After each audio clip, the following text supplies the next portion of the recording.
It's been a huge change in my life to know that I'm BRCA1.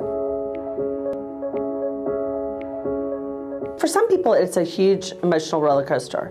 For me, it was a definitive answer to a question that I'd always had. My big fear was that I was going to have breast cancer because my grandmother had it twice, and she'd had a radical mastectomy in her early 50s.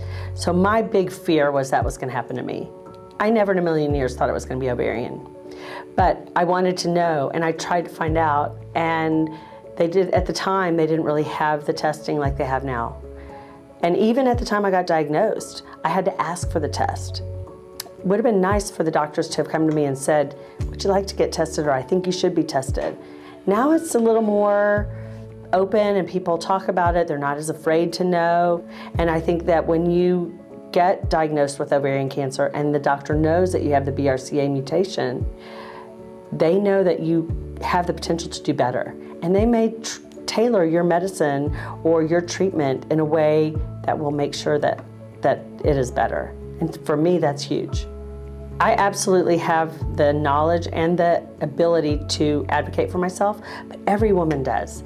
We just don't think we do. We need to live now. So help me now. I have twin daughters, so to be able to protect them from possibly having what I have had, have gone through is huge. To protect my son and his potential family is huge. I think Ovarian Cancer Awareness Month is a huge opportunity for us to let women know they have a choice. They need to advocate for themselves. They need to know how they feel, and they need to tell someone.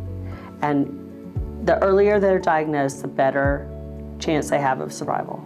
I'm cautiously optimistic, I guess is the best way to put it, because I haven't had a recurrence. Just past my 3 years since I was diagnosed with ovarian cancer, and I'm coming up on 5. So I'm doing great. I'm just honored to be able to speak up and to be the face of hope, and to be the face of someone who is going to make it to 5 years, and tell women, don't be afraid to speak up, to know the symptoms, to talk to their doctors, and if they're not comfortable with their doctor, move on, because your life is yours. And my hope is that you'll be like me and you'll hit that 5-year mark and keep going.